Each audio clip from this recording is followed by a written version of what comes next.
Orlando, ¿puedes dirigirnos en oración, por favor, para empezar? Gracias. Claro que sí, pastor. Buenas noches con todos, hermano. Señor, te damos gracias, Señor, por esta noche, gracias por este precioso tiempo, Señor, de tener ese privilegio de poder escuchar tu palabra, Señor. Y tu palabra, Señor, Señor, no regresa vacía a dar fruto en el tiempo tuyo, Señor. Confiamos en esa espera, confiamos en esa promesa. Que tu palabra, Señor, siempre va a dar fruto en el corazón de cada uno de tu iglesia, Señor. Añádenos sabiduría, Señor, entendimiento para poder crecer en tu palabra, Señor, y estar dispuestos, todos deberíamos estar dispuestos a anunciar la buena noticia de tu evangelio, Señor. Gracias, Padre, en esta noche, en el nombre de Jesús. Amén. Amén. Gracias, Orlando. Bien, la lección que hoy día vamos a estar compartiendo, ustedes ya la tienen, es acerca de la fe secular y la fe bíblica. Vamos a profundizar un poquito más acerca de esto porque son dos fundamentos que traen dos tipos de confianza totalmente diferentes. Y nos va a ayudar a nosotros también como creyentes a poder ver dónde estamos parados cada uno. Amén. Así que voy a empezar con la nota editorial. Después de haber estudiado el origen y el engaño del sistema de este mundo, surge una pregunta necesaria. ¿Sobre qué fundamento descansa realmente la vida del ser humano? Aunque muchas personas, y esto es en el mundo, ¿no?, afirman no tener religión, toda persona, lo quiera o no, vive confiando en algo que cree como su máxima autoridad, y esta cosa en la que cree usualmente es la que orienta sus pensamientos, sus decisiones y también en ello pone su esperanza. La Escritura llama al creyente, es decir, a nosotros, a discernir entre la confianza que nace del hombre y la confianza que viene por medio de la fe que Dios produce, pero que produce por medio de su palabra. Entonces, el propósito de esta lección es afirmar que solo la fe bíblica conduce al conocimiento verdadero de Dios. Solo la fe bíblica conduce al conocimiento de quién es Cristo, y la fe bíblica descansa en Cristo, pero no se queda quieta. La fe bíblica siempre va a traer como consecuencia una transformación en la vida, en la vida del creyente. Un creyente que dice que cree en Dios, pero no tiene una vida transformada, en realidad habría que ver realmente su situación, porque esto es lo que trae el Evangelio. Pero vamos a comprenderlo con más detalle conforme avancemos. Quiero que vayamos rápidamente a la primera parte, donde vamos a ver los objetivos de aprendizaje. Primero vamos a poder reconocer que toda persona vive confiando en lo que cree como su máxima o como su última autoridad. Cada persona en este mundo, sea creyente o no sea creyente, en algo pone su esperanza. Ahora, vamos a poder distinguir lo que es la fe secular que promueve el mundo y la fe que fluye de la palabra revelada, ¿no? Que fluye de la escritura. También vamos a poder comprender que la fe que salva al hombre de su condición nace por medio de la palabra de Dios. Nadie puede ser cristiano porque hoy decide ser cristiano. Nadie puede ser cristiano porque hoy decide seguir a Dios y su vida va a cambiar. No es así. La fe que salva, la fe que conecta al hombre con Dios, es una fe que nace por medio de la palabra de Dios y lo vamos a ver. También vamos a poder establecer que la verdadera fe tiene como objeto a Jesucristo, es decir, no cosas materiales, no bienes. La fe verdadera tiene como objeto a Jesucristo, y la fe verdadera produce una vida transformada. Así que vamos con el primer punto. Si tiene alguna pregunta, anote su pregunta porque va a ser importante e interesante el poder responder. Pero todo ser humano vive confiando en lo que cree como última autoridad. La idea central de esta sección y es lo que estoy añadiendo a cada uno de los puntos, es que la pregunta no es si el ser humano tiene fe. La pregunta es sino en quién o en qué ha decidido depositar su confianza. La confianza de toda persona descansa finalmente siempre sobre una autoridad que gobierna su manera de pensar, su manera de decidir y su manera de vivir. Vivimos en una época que suele presentar al ser humano como completamente independiente, como autónomo. Muchas personas afirman no creer en Dios y hay otras que dicen que sí creen en Dios. Otros consideran que viven guiadas únicamente por la razón, por la ciencia o la experiencia. Sin embargo, la escritura muestra que la neutralidad absoluta no existe. Es decir, que no existe persona en el mundo que sea neutral, porque tal cosa no hay. Tal cosa no hay. Entonces, todo ser humano interpreta las realidades de convicciones profundas que son las que orientan sus decisiones, son las que orientan sus afectos y su manera de comprender el mundo. Incluso quien rechaza toda religión continúa confiando en alguna autoridad en la que cree y considera digna. Eso puede ser la fe, su propia razón, su propio criterio, su propio entendimiento, su propia experiencia. Pueden ser muchas cosas. Ahora, cuando hablamos de fe secular, es decir, la palabra secular es fuera de la iglesia, ¿no? Es en el mundo. Cuando hablamos de una fe secular, no estamos diciendo que el secularismo sea una religión que esté organizada en el sentido tradicional como lo están las religiones. Lo que afirmamos es que el hombre nunca deja de confiar, porque el hombre sí tiene fe, pero es una fe secular.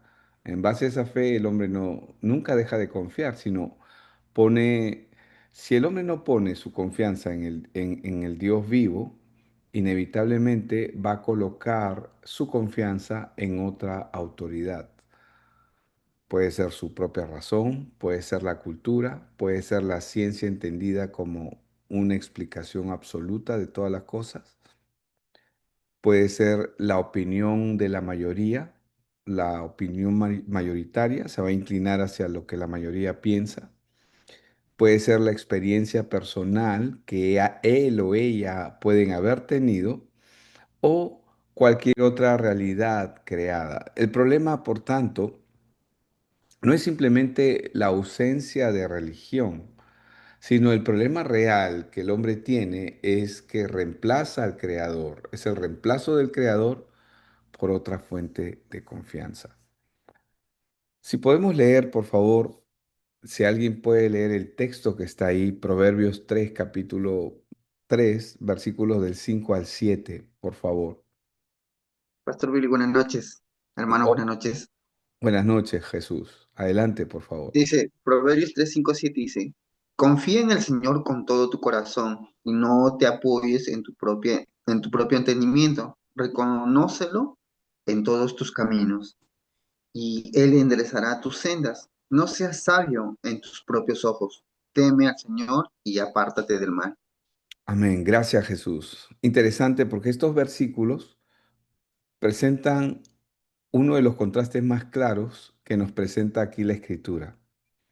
Es interesante porque aquí el escritor de Proverbios no exhorta simplemente a confiar en algo, sino que nos exhorta a confiar en el Señor. Pero al mismo tiempo advierte, en el texto podemos ver que advierte contra apoyarse en el propio entendimiento, ¿no? Confía en el Señor con todo tu corazón, dice, y no te apoyes en tu propio entendimiento. Entonces, desde el principio queda establecida una diferencia fundamental entre una fe bíblica y toda forma de confianza centrada en el hombre. La fe no consiste, ojo, en negar el uso de la razón. Ojo, la fe no niega la razón.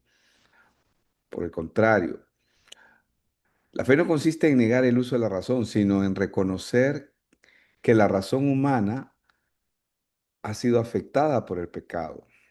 Entonces, no puede ocupar el lugar que corresponde solo a Dios. o únicamente a Dios.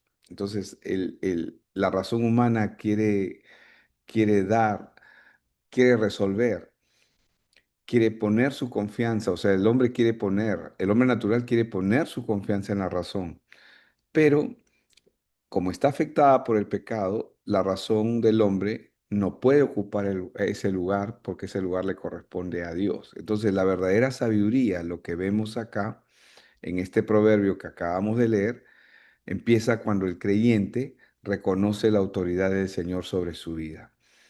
Entonces, teme al Señor y apártate del mal, ¿no? No seas sabio en tus propios ojos, reconócelo en todos tus caminos y Él enderezará tus veredas, ¿no?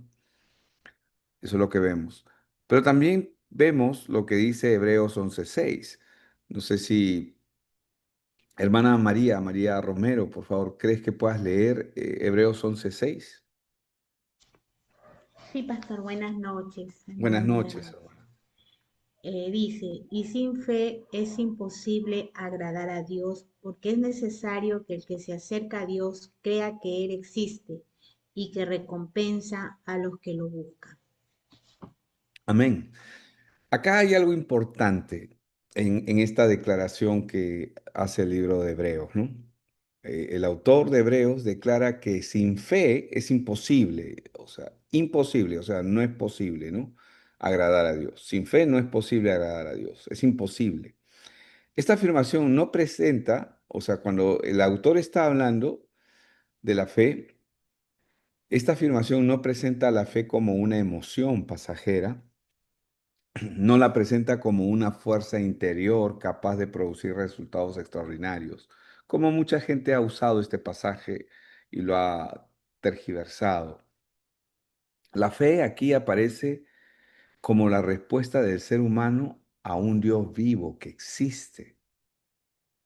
Habla y recompensa a quienes le buscan conforme a su voluntad. Antes de describir las obras de los hombres y mujeres de Hebreos 11, porque Hebreos 11 habla de todos aquellos que vieron a Jesús, que conocieron por fe a Jesús. Algunos lo vieron, otros no lo vieron, pero por las escrituras todos creyeron. O sea, lo vieron sí, pero a través de las escrituras, a través de la promesa. Entonces, antes de describir las obras de los hombres y las mujeres de Hebreos 11, el autor de Hebreos establece que toda su vida descansó en la confianza puesta en Dios mismo. Es decir, la fe siempre, siempre va a tener como objetivo Cristo. Pero vamos un poquito más allá para seguir añadiendo sobre este punto. Si alguien me puede ayudar, por favor, con Romanos 1 del 18 al 21. Quien lo Yo tenga, lo leo, yo adelante, lo leo, por favor. pastor. Romanos Sí. 1, del 18 al 21. Ujú. Porque la ira de Dios se revela desde el cielo contra toda impiedad e injusticia de los hombres, que con injusticia restringen la verdad. Pero lo que se conoce acerca de Dios es evidente dentro de ellos, pues Dios se lo hizo evidente.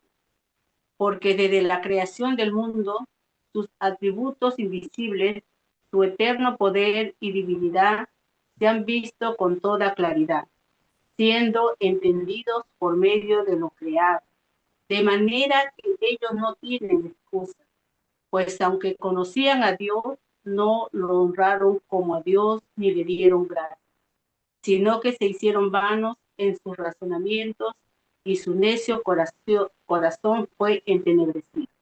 Amén. Interesante este punto, gracias, hermana María. ¿Por qué? ¿Por qué? Porque Pablo acá está explicando que Dios no ha dejado a la humanidad sin un testimonio. O sea, hay testimonio suficiente para que el hombre pueda conocer que hay un Dios. No que pueda alcanzar la salvación, pero la creación habla de Dios. Entonces Pablo los está explicando que Dios no ha dejado a la humanidad sin testimonio acerca de sí mismo.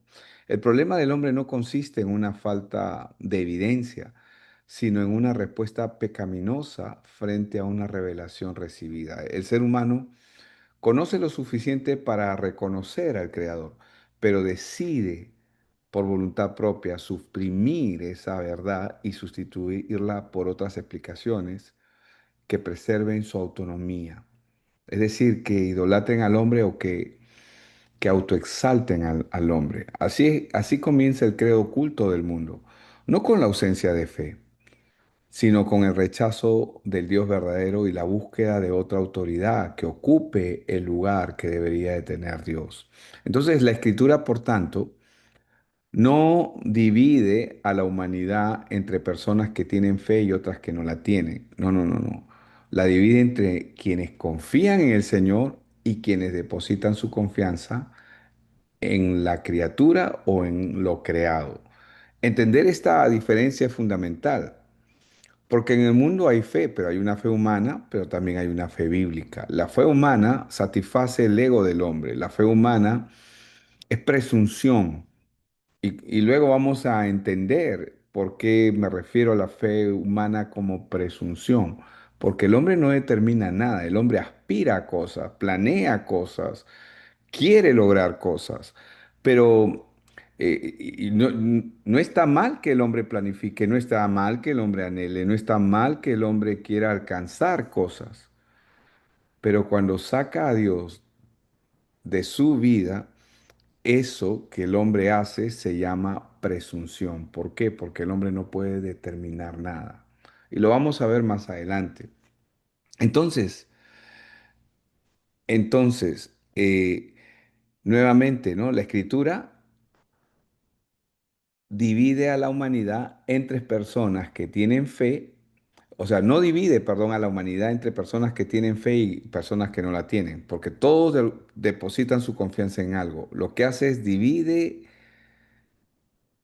la escritura divide a las personas entre quienes confían en el Señor y quienes ponen su confianza en la criatura o en lo creado. Entender esto es fundamental. Ahora, antes de preguntarnos qué es la fe bíblica, primero debemos reconocer que toda persona vive guiada por aquello que considera digno de confianza.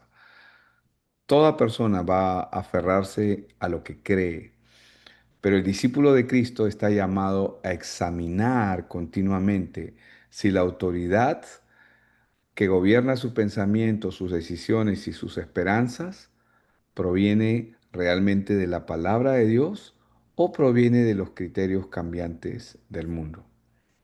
Hermanos,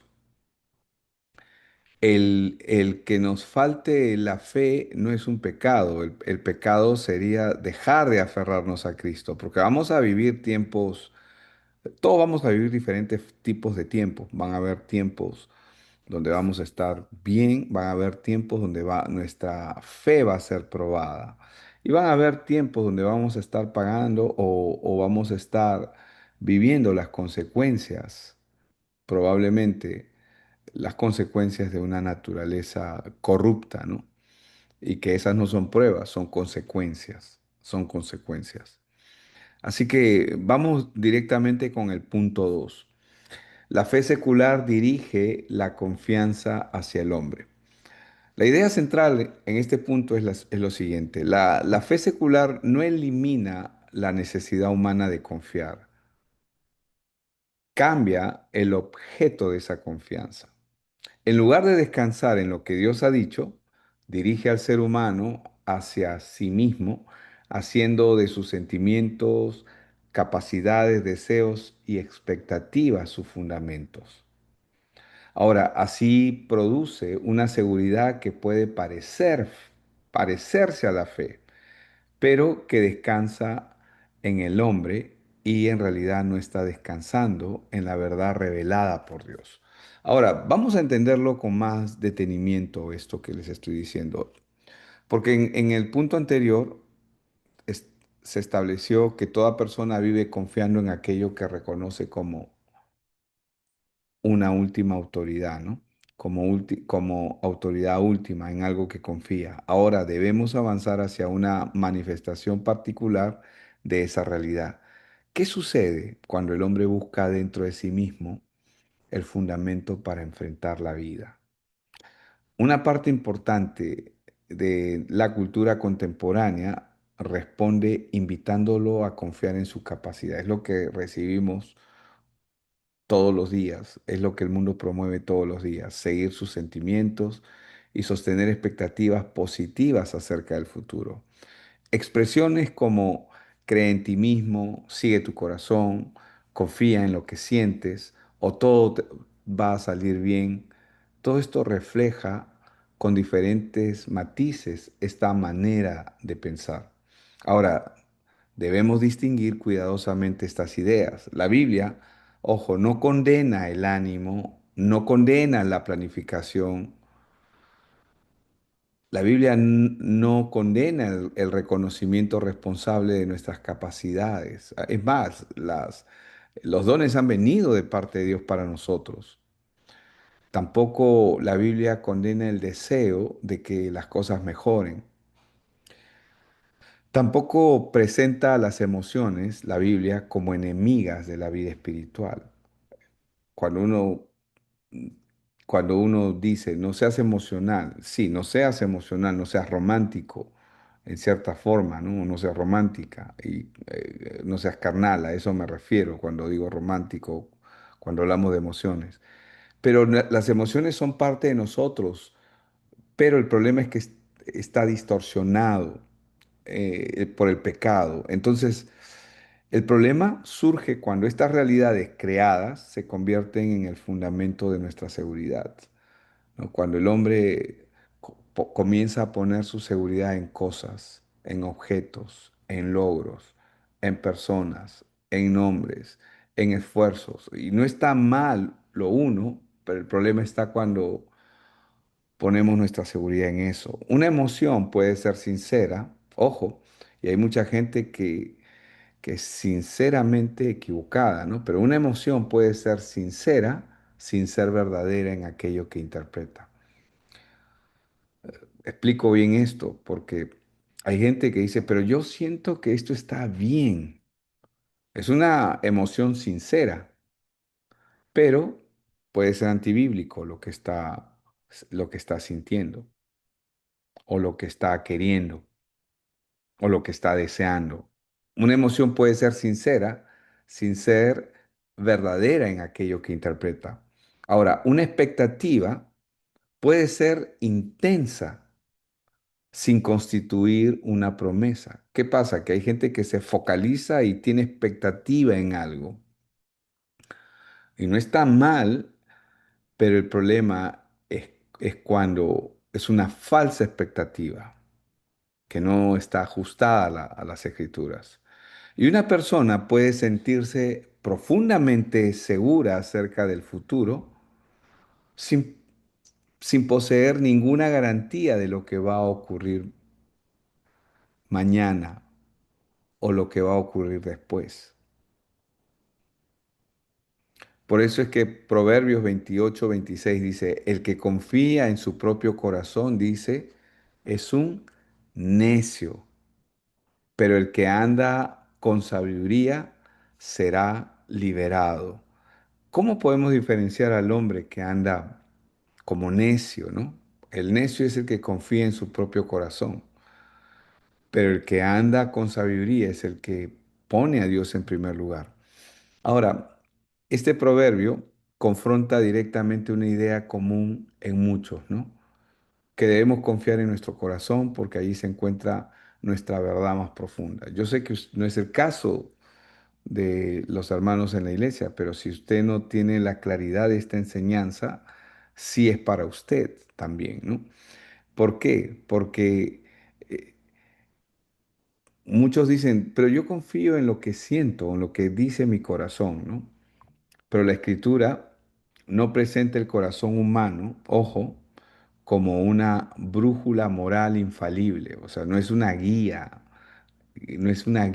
infalible.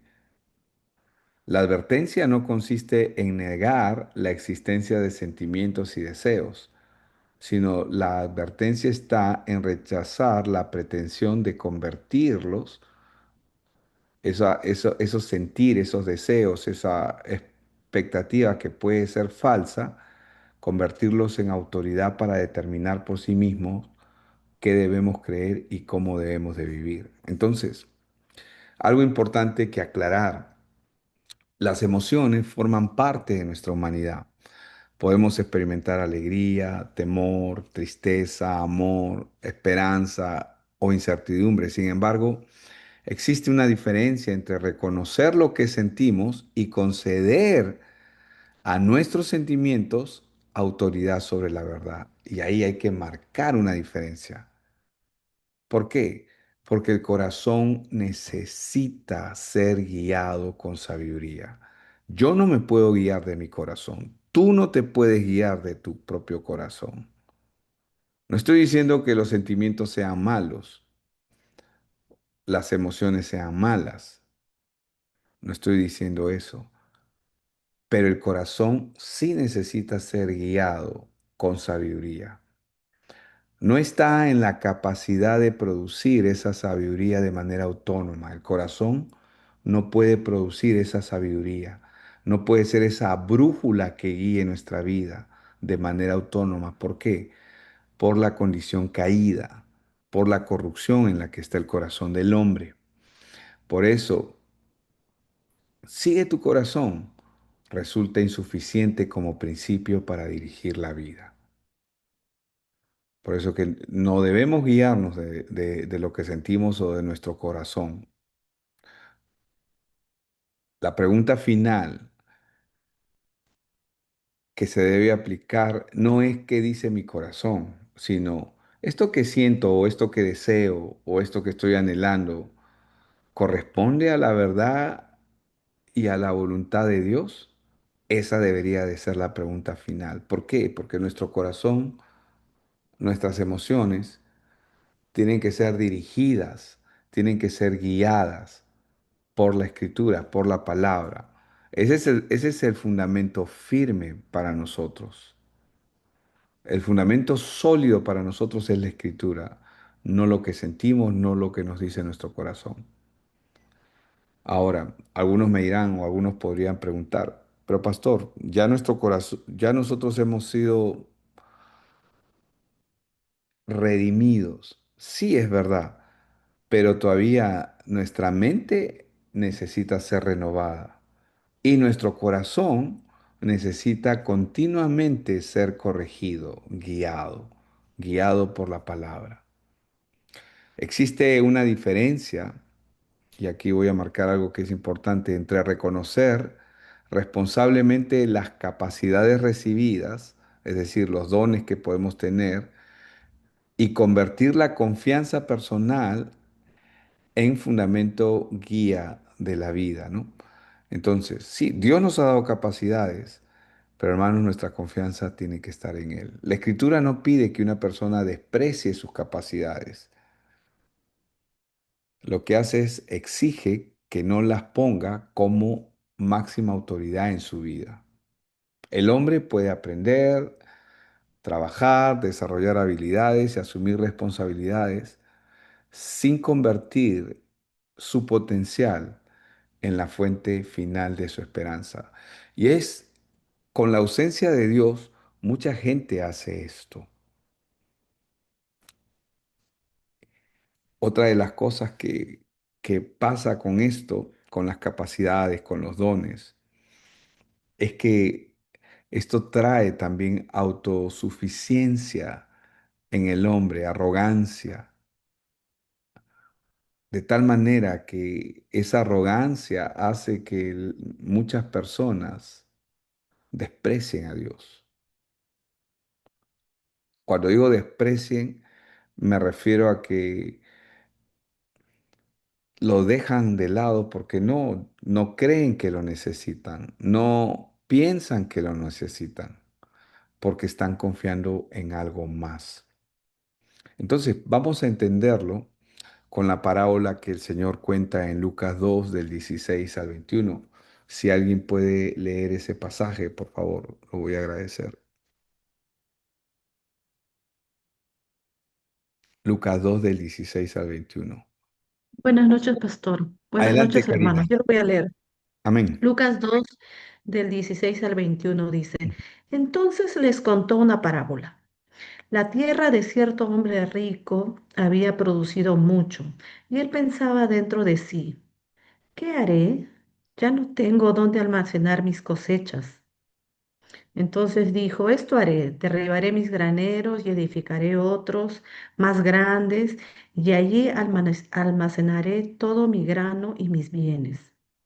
Y diré a mi alma, alma, tienes muchos bienes depositados para muchos años. Descansa, come, bebe, diviértete.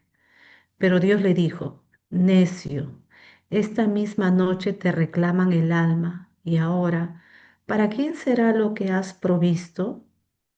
Así es el que acumula tesoro para sí y no es rico para con Dios. Amén. Amén. Gracias. Gracias, Karina. Entonces, esta es la parábola del rico insensato.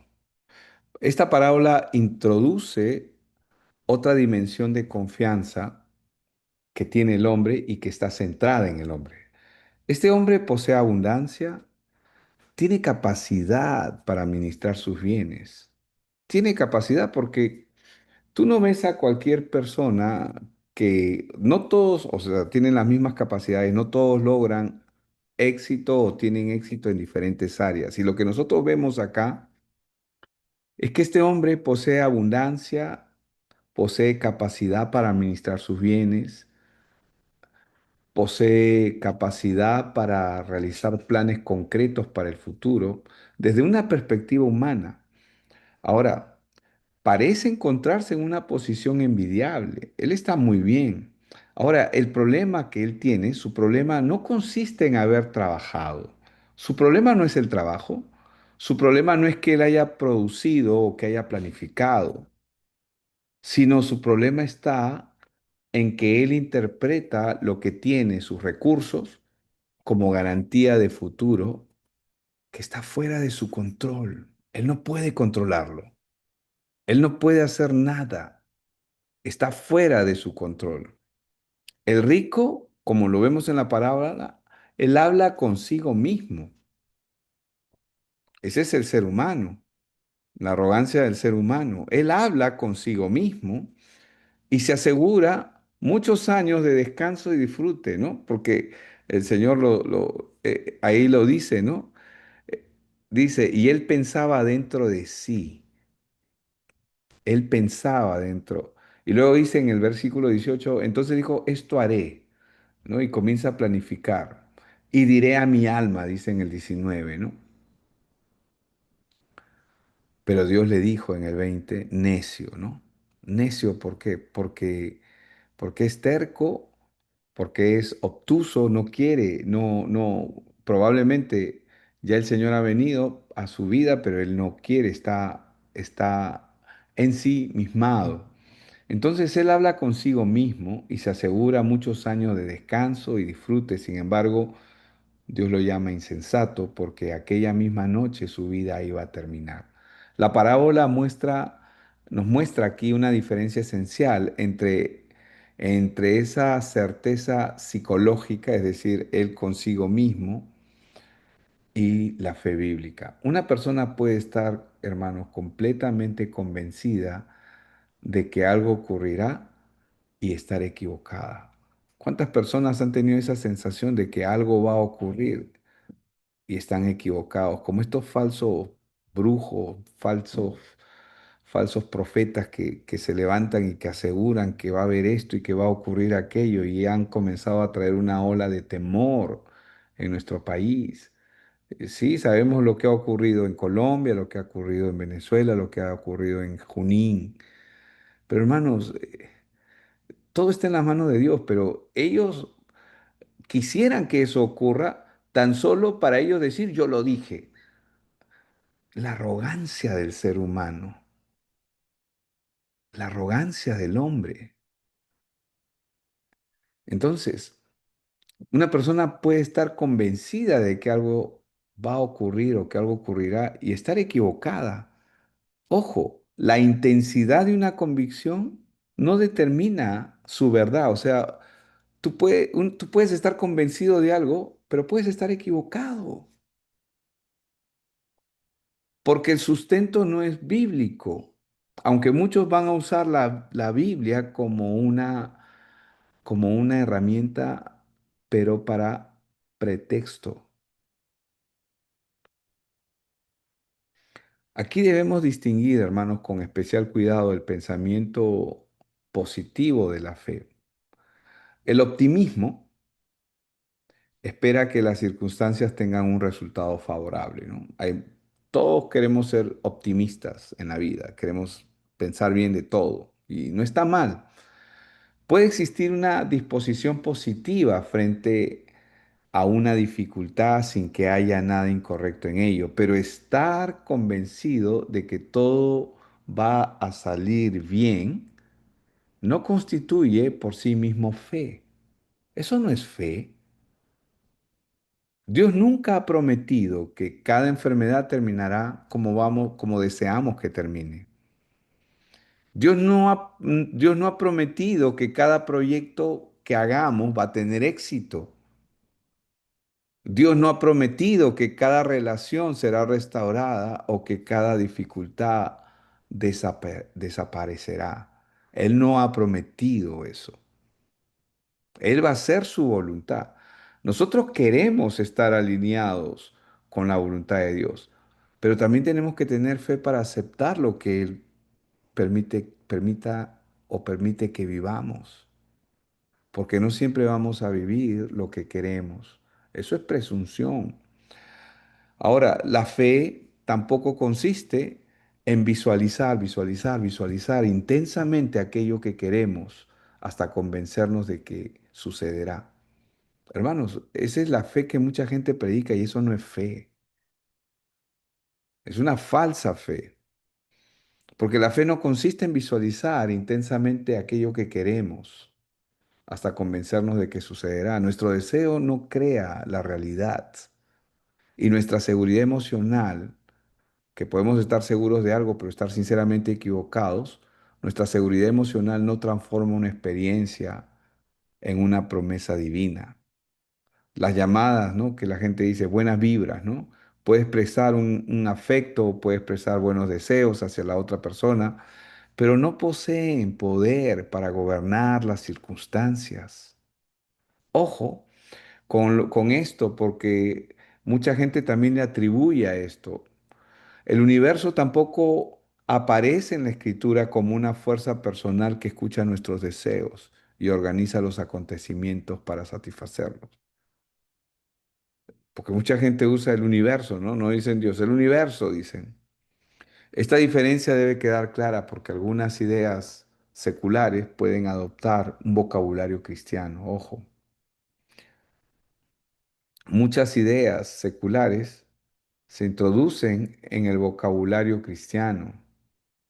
Una persona puede decir tengo fe cuando realmente quiere expresar estoy seguro de que sucederá lo que deseo.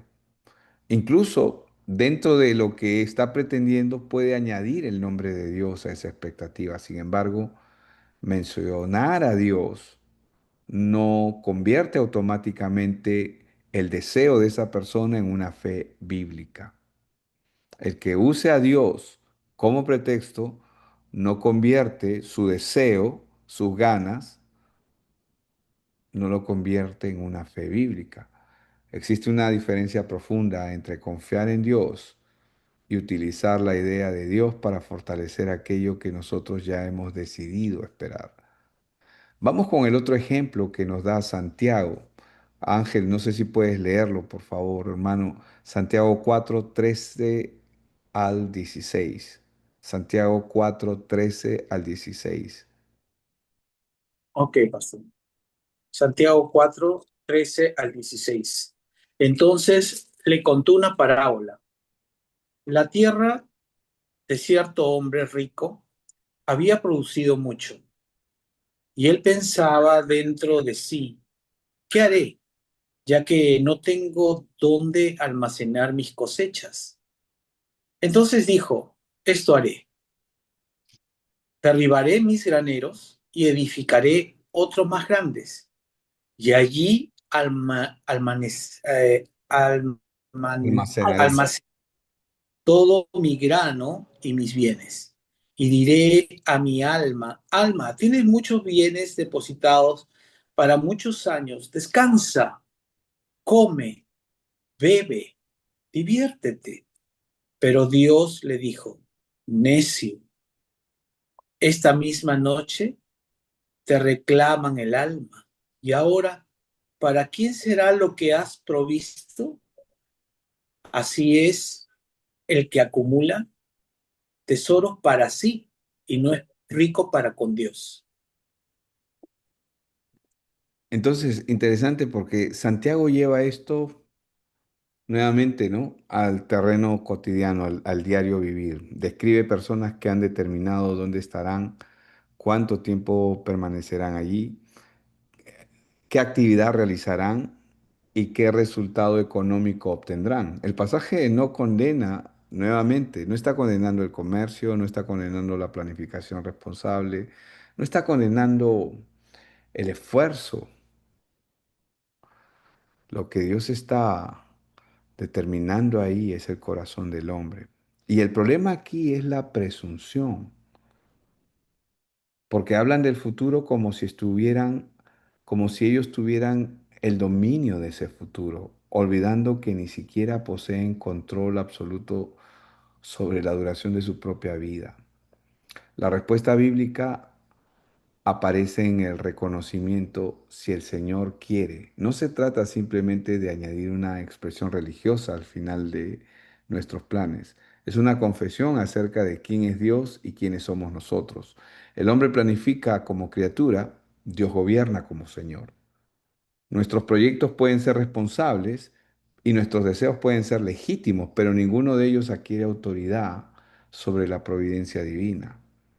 Por eso la fe bíblica no necesita afirmar que todo ocurrirá como nosotros esperamos. Puede hacer planes sin idolatrarlos, pedir sin exigir y esperar sin presumir.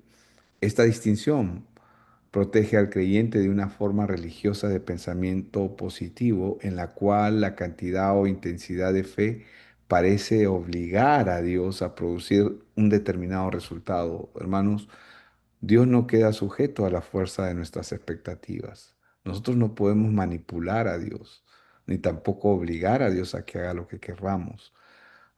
La confianza centrada en el hombre termina imponiéndole una responsabilidad que nunca va a poder sostener. Porque el hombre puede hacer planes, pero al final todo puede cambiar de un día para otro. Todo puede cambiar de en un segundo para otro. Si la seguridad depende de pensar correctamente, sentir suficientemente, visualizar el resultado deseado o mantener una actitud siempre positiva, entonces la persona continúa siendo la fuente de su propia esperanza. Es decir, está centrado en sí mismo, en el hombre mismo. Cuando las circunstancias contradicen sus expectativas, esa confianza queda expuesta a toda su fragilidad, porque no es nada, es débil, no hay nada y nada la soporta. La escritura conduce al discípulo por otro camino. No necesita negar sus emociones, abandonar sus planes, ni vivir esperando siempre lo peor. Necesita reconocer. El hombre, ¿qué necesita el hombre? ¿Qué necesitamos nosotros? El hombre necesita reconocer los límites de todas estas cosas, reconocer nuestros límites, reconocer la soberanía de Dios. Sus sentimientos pueden cambiar, las capacidades pueden fallar, los recursos pueden desaparecer de un día para otro y sus planes pueden ser interrumpidos, pero eso, por eso ninguna de estas realidades puede producir la clase de fe que se necesita delante de Dios. Entonces, es importante, hermanos, hasta este punto, primero poder entender que la fe secular dirige la confianza hacia el hombre, mientras que la fe bíblica es para los fines y los propósitos del Evangelio. La fe bíblica es para llevarnos a Él. La fe bíblica tiene el propósito de transformar nuestras vidas. La fe bíblica no solamente nos muestra quién es Dios, nos muestra quiénes somos nosotros y nos enseña a esperar. La fe bíblica nos enseña a caminar. La fe bíblica no es para obtener cosas. La fe bíblica tiene el propósito de transformación. Y lo vimos el día domingo en el mensaje, porque Pablo, ¿qué está haciendo el apóstol Pablo? Ya puso orden a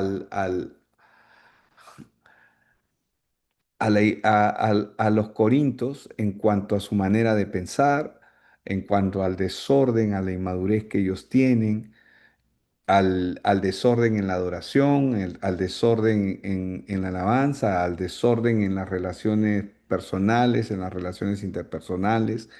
Pablo ha ido corrigiendo en cada uno de los capítulos todas las fallas que tenían, pero a partir del capítulo 15 nosotros vemos algo maravilloso, que él nuevamente les muestra cuál es el problema que ellos tienen y les tiene que volver a anunciar el Evangelio, porque el Evangelio no solamente nos lleva a la vida como creyentes, como discípulos, no solamente nos inicia en nuestra vida como creyentes, sino que el Evangelio sostiene nuestra vida como creyentes. Por eso es que necesitamos del Evangelio todos los días, cada mañana. Necesitamos recordarnos quién es Él, quiénes somos nosotros, lo que Él ha hecho. Agradecerle al Señor. Amén.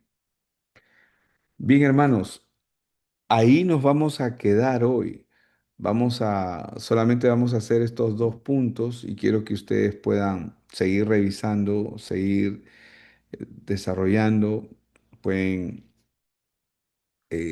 pasar tiempo eh, respondiendo las preguntas, pero las preguntas tienen el propósito solamente de afirmar lo que vamos aprendiendo. Amén. Así que vamos a orar para cerrar este tiempo. Quiero pedirle a Orlando Mantilla, por favor, si nos puedes dirigir en oración para cerrar este tiempo. Y de pasada orar por el domingo, el tiempo de la palabra, orar, hermanos, por nuevos discípulos y porque nuestras vidas también sea- que nosotros seamos buenos discípulos y podamos hacer discípulos para el Señor, del Señor y para el Señor. Adelante, Orlando, por favor. Padre Celestial, te damos gracias por este precioso tiempo, Señor, de poder tener ese privilegio de escuchar tu palabra, Señor, de alimentar a nuestro espíritu, Señor, para crecer en tu palabra, Señor. Ayúdanos, Señor, a ser los hombres que tú quieres que seamos, Señor. Tener claro un evangelio en nuestra vida y en nuestro corazón, Señor, y estar dispuestos, Señor, a toda persona que tú vas a poner delante de nosotros, Señor, anunciarle la buena noticia de tu palabra, Señor. Gracias por este precioso tiempo, Señor. Oramos por como iglesia, Señor, con un solo sentido, un solo espíritu, Señor. Agradecerte, Señor, por este precioso tiempo. También oramos, Señor, por la predicación del domingo, Señor. Esta palabra que tú tienes, Señor, para seguir alimentando nuestro espíritu, Señor. Estemos atentos, Señor, para poder a aprender a conocerte más cada día, Señor. Gracias, Señor, por este precioso tiempo. Gracias por tu palabra. Gracias por ese amor tan grande que tú tienes para cada uno de nosotros, Señor. Y gracias por tu perseverancia, Señor. Que siempre estar dispuesto, Señor, a que anunciar la buena noticia de tu palabra, Señor. Gracias.